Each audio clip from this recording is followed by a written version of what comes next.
ആകാശവാണി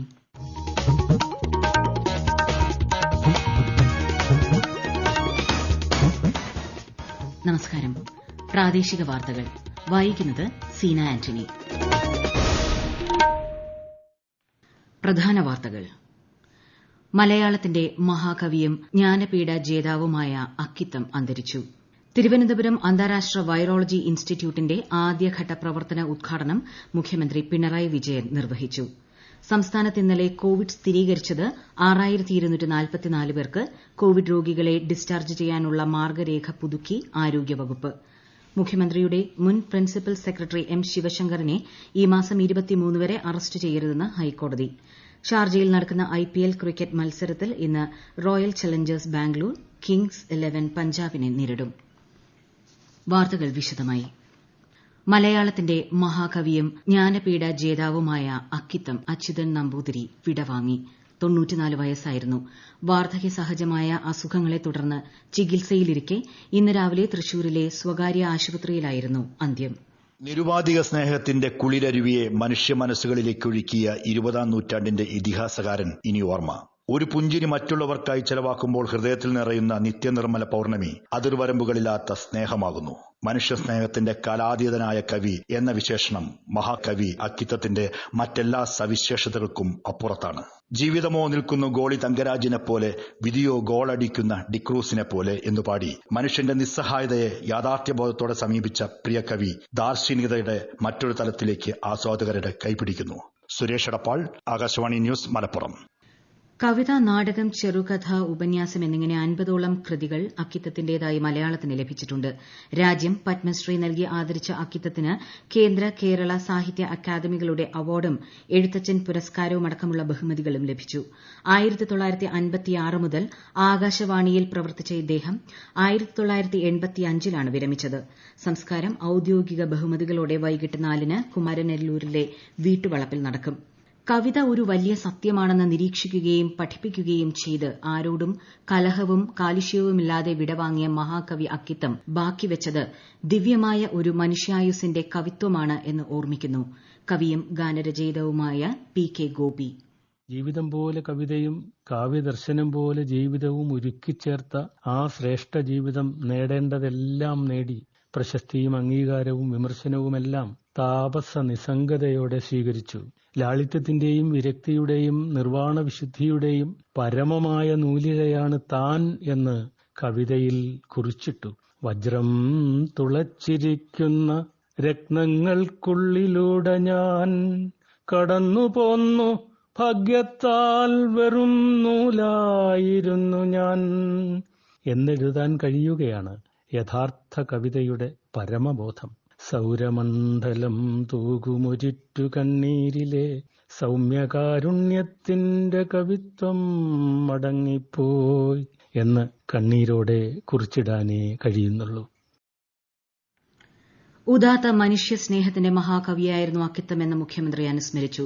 മുഖ്യമന്ത്രിക്ക് വേണ്ടി മന്ത്രി സി രവീന്ദ്രനാഥ് കവിയുടെ വീട്ടിലെത്തി റീത്ത് സമർപ്പിക്കും. മഹാകവി അക്കിത്തത്തിന്റെ ദേഹവിയോഗം ഭാരതീയ സാഹിത്യത്തിന് തീരാനഷ്ടമാണെന്ന് ഗവർണർ ആരിഫ് മുഹമ്മദ് ഖാൻ അനുസ്മരിച്ചു. മാനവികതയുടെ മഹത് സൌന്ദര്യം നിറഞ്ഞ ഉജ്ജ്വല രചനകളായിരുന്നു മഹാകവി അക്കിത്തത്തിന്റേതെന്ന് പ്രതിപക്ഷ നേതാവ് രമേശ് ചെന്നിത്തല അനുസ്മരിച്ചു. കാലാവസ്ഥാ വ്യതിയാനത്തെ നേരിടുന്നതിനുള്ള പ്രാദേശിക പ്രതിരോധ മാതൃകയായ നിർമ്മാണം പൂർത്തിയായ 1000 പച്ചത്തുരത്തുകളുടെ സംസ്ഥാനതല പ്രഖ്യാപനം മുഖ്യമന്ത്രി പിണറായി വിജയൻ നിർവഹിച്ചു. ഹരിത കേരള മിഷന്റെ ആഭിമുഖ്യത്തിൽ വിവിധ തദ്ദേശ സ്വയംഭരണ സ്ഥാപനങ്ങളുടെ വലിയ പങ്കാളിത്തത്തോടെയാണ് ഇത് സാധ്യമായതെന്ന് ചടങ്ങ് ഉദ്ഘാടനം ചെയ്ത് മുഖ്യമന്ത്രി പിണറായി വിജയൻ പറഞ്ഞു. ഭൂമിയെ ഹരിതമയമാക്കാൻ പ്രയത്നിച്ച എല്ലാപേരെയും മുഖ്യമന്ത്രി അഭിനന്ദിച്ചു. തിരുവനന്തപുരം അന്താരാഷ്ട്ര വൈറോളജി ഇൻസ്റ്റിറ്റ്യൂട്ടിന്റെ ആദ്യഘട്ട പ്രവർത്തന ഉദ്ഘാടനം മുഖ്യമന്ത്രി പിണറായി വിജയൻ നിർവഹിച്ചു. ശാസ്ത്ര സാങ്കേതിക വകുപ്പിന് കീഴിലുള്ള ഇൻസ്റ്റിറ്റ്യൂട്ട് പൂർണ്ണ സജ്ജമാകുന്നതോടെ സ്വയംഭരണ സ്ഥാപനമായി ഉയർത്താനാണ് സർക്കാർ തീരുമാനം. പുതിയതായി ഉണ്ടാകുന്ന രോഗങ്ങളുടെ ഉറവിടം, രോഗകാരണം, കാലാവസ്ഥാ വ്യതിയാനത്തിന്റെ ഫലമായി ഉണ്ടാകാൻ സാധ്യതയുള്ള രോഗങ്ങൾ, വൈറസുകൾക്ക് സംഭവിക്കുന്ന പരിവർത്തനങ്ങൾ തുടങ്ങിയവയെക്കുറിച്ച് ഇൻസ്റ്റിറ്റ്യൂട്ടിൽ വിശദമായ പഠനം നടത്തും. മുഖ്യമന്ത്രിയുടെ മുൻ പ്രിൻസിപ്പൽ സെക്രട്ടറി എം ശിവശങ്കറിനെ ഈ മാസം 23 വരെ അറസ്റ്റ് ചെയ്യരുതെന്ന് ഹൈക്കോടതി. ശിവശങ്കറിന്റെ ജാമ്യാപേക്ഷ പരിഗണിച്ചാണ് ഹൈക്കോടതി ഉത്തരവ്. മുൻകൂർ ജാമ്യാപേക്ഷയിൽ ഹൈക്കോടതി 23-ന് വിശദമായി വാദം കേൾക്കും. അതിനിടെ കൊച്ചിയിലെ എൻഫോഴ്സ്മെന്റ് ഡയറക്ടറേറ്റിന് മുന്നിൽ ശിവശങ്കർ ഇന്ന് ചോദ്യം ചെയ്യലിന് ഹാജരായി. ഈ വാർത്തകൾ ആകാശവാണിയിൽ നിന്ന്. കൊറോണ ആശങ്കയല്ല, ജാഗ്രതയാണ് വേണ്ടത്. കേന്ദ്ര ആരോഗ്യ മന്ത്രാലയം പുറപ്പെടുവിക്കുന്ന നിർദ്ദേശങ്ങൾ. ജനങ്ങൾ കൂട്ടം കൂടുന്നത് ഒഴിവാക്കുക. ഇടയ്ക്കിടെ കൈകൾ സോപ്പും വെള്ളവും ഉപയോഗിച്ചോ സാനിറ്റൈസർ ഉപയോഗിച്ചോ വൃത്തിയാക്കുക. നിർബന്ധമായും മാസ്ക് ധരിക്കുക. പനിയോ ചുമയോ ശ്വാസതടസ്സമോ തുടരുന്ന സാഹചര്യത്തിൽ വൈദ്യസഹായം തേടുക.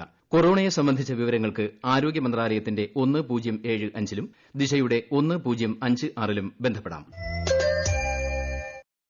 കേരളത്തിൽ ഇന്നലെ കോവിഡ് സ്ഥിരീകരിച്ചത് 6244 പേർക്ക്. 7792 പേർ രോഗമുക്തി നേടി. 20 മരണം കൂടി ഇന്നലെ കോവിഡ് മൂലമാണെന്ന് സ്ഥിരീകരിച്ചതോടെ കേരളത്തിൽ ആകെ മരണം 1066ആയി. രോഗം സ്ഥിരീകരിച്ചവരിൽ 5745 പേർക്ക് സമ്പർക്കത്തിലൂടെയാണ് രോഗം ബാധിച്ചത്. 364 പേരുടെ സമ്പർക്ക ഉറവിടം വ്യക്തമല്ല. 93837 പേരാണ് ഇനി ചികിത്സയിലുള്ളത്. 2,15,149 പേർ ഇതുവരെ കോവിഡിൽ നിന്നും മുക്തി നേടി. കോവിഡ് കാലത്ത് നമുക്ക് അനുവദിച്ചു കിട്ടിയ സ്വാതന്ത്ര്യം ഉത്തരവാദിത്വത്തോടെ നിറവേറ്റണമെന്ന് ഇന്ത്യൻ ദേശീയ ഹോക്കി ടീമംഗവും മുൻ ക്യാപ്റ്റനുമായ PR ശ്രീജേഷ് ആകാശവാണി വാർത്തകളോട് പറഞ്ഞു. ഈ കോവിഡ് കാലത്ത് ആവശ്യമുണ്ടെങ്കിൽ മാത്രം വീടിന് പുറത്തു പോവുക. വീടിന് പുറത്തു പോകുമ്പോൾ മാസ്ക് ധരിക്കാൻ മറക്കരുത്. കയ്യിൽ ആൽക്കഹോൾ കണ്ടന്റുള്ള സാനിറ്റൈസർ കരുതുക. പുറത്തു പോയിട്ട് വരികയാണെങ്കിൽ സോപ്പിട്ട് കൈ കഴുകാനോ അല്ലെങ്കിൽ സാനിറ്റൈസർ യൂസ് ചെയ്യാനോ പറ്റുമെങ്കിൽ കുളിച്ചിട്ട് വീടിനകത്ത് കയറാൻ ശ്രമിക്കുക. എന്തായാലും നമുക്ക് കിട്ടുന്ന ഫ്രീഡം ഒരു റെസ്പോൺസിബിലിറ്റി ആയിട്ട് കാണുക. കോവിഡിനെ നമുക്ക് ഒന്നിച്ച് നേരിടാം. രാജ്യത്ത് കോവിഡ് മുക്തി നിരക്ക് 87%-ലധികമായി. രോഗബാധിതരുടെ എണ്ണം കുറഞ്ഞു തുടങ്ങി. ആകെ രോഗബാധിതരുടെ 11% മാത്രമാണ് ഇപ്പോൾ ചികിത്സയിലുള്ളത്. കഴിഞ്ഞ 24 മണിക്കൂറിൽ 75,000-ഓളം പേർ രോഗമുക്തി നേടി. പരിശോധനകളുടെ എണ്ണം 9 കോടി കവിഞ്ഞതായി ആരോഗ്യ മന്ത്രാലയം അറിയിച്ചു. രാജ്യത്തെ സിനിമാ തിയേറ്ററുകൾ, മൾട്ടിപ്ലക്സുകൾ എന്നിവ നിയന്ത്രണങ്ങളോടെ ഇന്നു മുതൽ തുറന്നു പ്രവർത്തിക്കും. കേരളത്തിൽ കോവിഡ് രോഗികളെ ഡിസ്ചാർജ് ചെയ്യുന്നതിനുള്ള മാർഗ്ഗരേഖ പുതുക്കിയതായി ആരോഗ്യമന്ത്രി കെ ശൈലജ. കോവിഡ് രോഗികളുടെ എണ്ണം വർദ്ധിച്ച സാഹചര്യത്തിൽ രോഗതീവ്രതയനുസരിച്ച് മികച്ച ചികിത്സ ഉറപ്പുവരുത്തുന്നതിനാണ് ഡിസ്ചാർജ് മാർഗ്ഗരേഖ പുതുക്കിയത്. തിരുവനന്തപുരം, കൊല്ലം മുനിസിപ്പൽ കോർപ്പറേഷനുകളിലെ സംവരണ വാർഡുകൾ നിശ്ചയിക്കുന്നതിനുള്ള നറുക്കെടുപ്പ് നാളെ തിരുവനന്തപുരം കളക്ടറേറ്റിൽ നടത്തുമെന്ന് സംസ്ഥാന തെരഞ്ഞെടുപ്പ് കമ്മീഷണർ വി ഭാസ്കരൻ അറിയിച്ചു. ഓരോ മുനിസിപ്പൽ കോർപ്പറേഷനിലേക്കും പട്ടികജാതി പട്ടികവർഗ വിഭാഗങ്ങൾക്കും സ്ത്രീകൾക്കുമുള്ള സംവരണ വാർഡുകളാണ് നറുക്കെടുപ്പിലൂടെ നിശ്ചയിക്കുന്നത്. മുൻ രാഷ്ട്രപതി APJ അബ്ദുൽ കലാമിന്റെ ജന്മവാർഷിക ദിനം ഐക്യരാഷ്ട്രസഭയുടെ ആഭിമുഖ്യത്തിൽ ലോകമെമ്പാടും ഇന്ന് വിദ്യാർത്ഥി ദിനമായി ആചരിക്കുന്നു. മാനവരാശി, ലോകം, സമൃദ്ധി, സമാധാനം എന്നീ ലക്ഷ്യങ്ങൾക്കായി പഠിക്കുക എന്നതാണ് ഈ വർഷത്തെ സന്ദേശം. കവിയും ഗാനരചയിതാവും റേഡിയോ പ്രക്ഷേപകനുമായിരുന്ന രവീന്ദ്രൻ ചെന്നിലോട് അന്തരിച്ചു. 68 വയസ്സായിരുന്നു. 33 വർഷം ആകാശവാണി തിരുവനന്തപുരം നിലയത്തിൽ പ്രക്ഷേപകനായിരുന്നു. യുവവാണിയിലൂടെ പല പ്രതിഭകളെയും കണ്ടെത്തി ശബ്ദലോകത്തിന് പരിചയപ്പെടുത്തിയത് അദ്ദേഹമായിരുന്നു. നാടകം, ഡോക്യുമെന്ററി, വയലും വീടും, ലളിതഗാനം, നാടൻ പാട്ടുകൾ, സിനിമ തുടങ്ങി റേഡിയോയിലെ മിക്ക പരിപാടികളിലും ചെന്നിലോടിന്റെ കയ്യൊപ്പ് പതിഞ്ഞിട്ടുണ്ട്. ഇന്ന് ഷാർജയിൽ നടക്കുന്ന IPL ക്രിക്കറ്റ് മത്സരത്തിൽ റോയൽ ചലഞ്ചേഴ്സ് ബാംഗ്ലൂർ കിങ്സ് 11 പഞ്ചാബിനെ നേരിടും. ഇന്നലത്തെ മത്സരത്തിൽ രാജസ്ഥാൻ റോയൽസിനെ 13 റൺസിന് പരാജയപ്പെടുത്തി ഡൽഹി ക്യാപിറ്റൽസ് പോയിന്റ് പട്ടികയിൽ ഒന്നാമതെത്തി. കണ്ണൂർ തിരുവനന്തപുരം ജനശതാബ്ദി എക്സ്പ്രസിന് തലശ്ശേരി, വടകര, മാവേലിക്കര, കായംകുളം എന്നിവിടങ്ങളിൽ ഓരോ മിനിറ്റ് വീതം സ്റ്റോപ്പ് അനുവദിച്ചു.